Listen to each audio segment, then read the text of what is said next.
What's up, YouTube? I want to talk about the storms of life. We're in the storm of life right now, and even more so globally with the pandemic.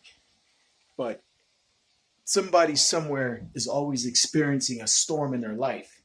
Now that we've all got something that we have in common as a storm in our life, this global pandemic, we can take a pause and maybe reflect and talk about what we can do during this global pandemic storm of life.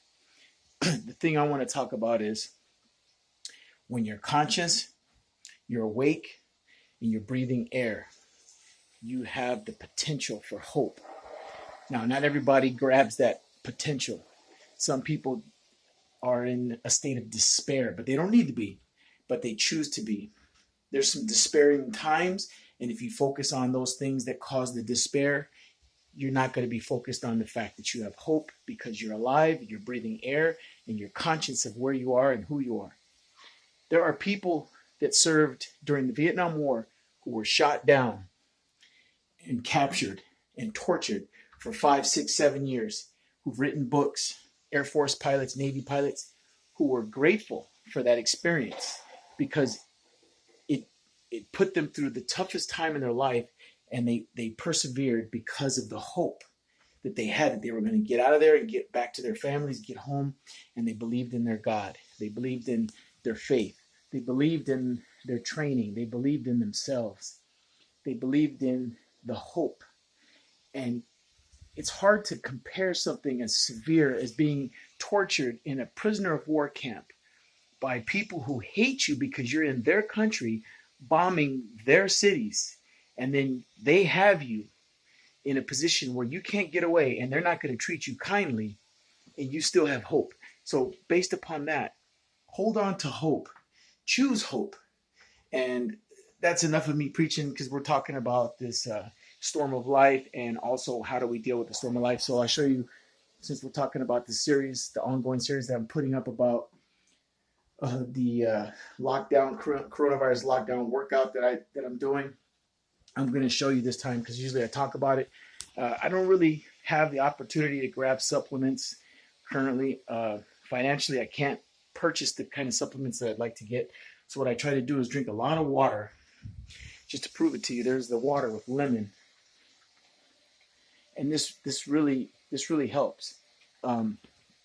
Water with lemon creates an alkaline state in your body. The only other supplements I do take are some magnesium supplements, vitamin C supplements, and vitamin D supplements, and I take a spirulina.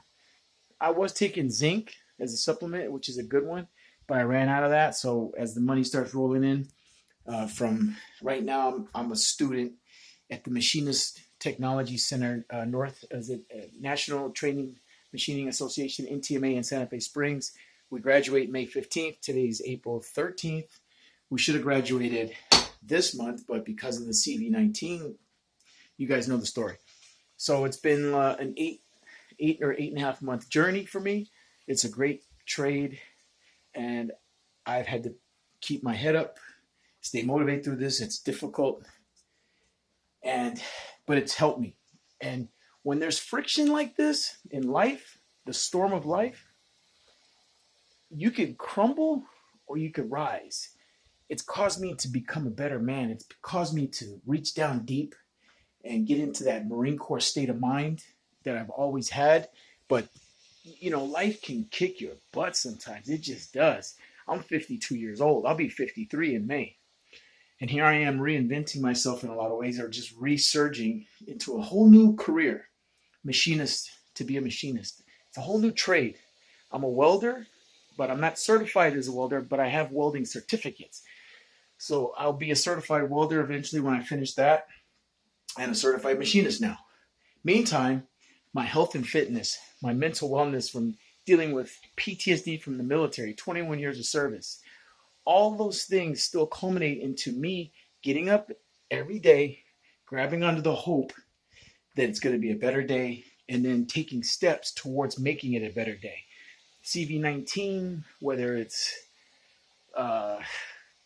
your car breaks down, whether you lose a job, whether you go through a divorce, all of those things have happened to me, and they make you better.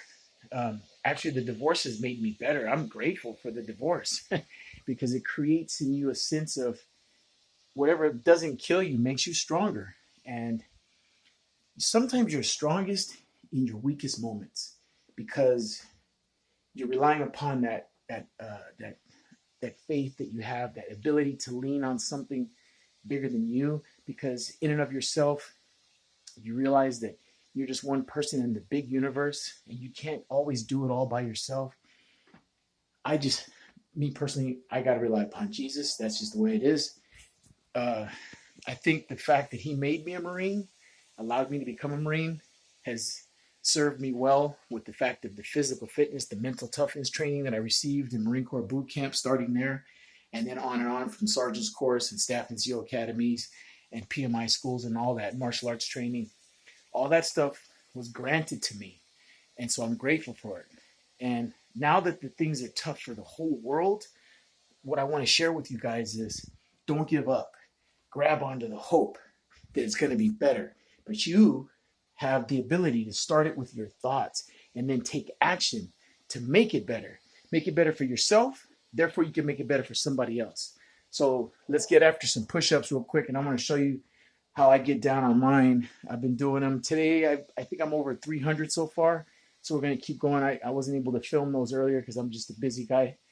I got homework. I got to walk the dog. I got to eat. I got to clean up. I got to take showers. I got to do this. I got to do that. I'm looking for work. So I'm checking emails and talking to people, looking for CNC machinists and all that. And then I had class this morning on Zoom. We're doing online training on Zoom for 3 weeks. And then we go back into the actual shop for 3 weeks. And then we graduate May 15th. So keep it moving for me on prayers for that. And thank you guys for watching. And here's some push-ups.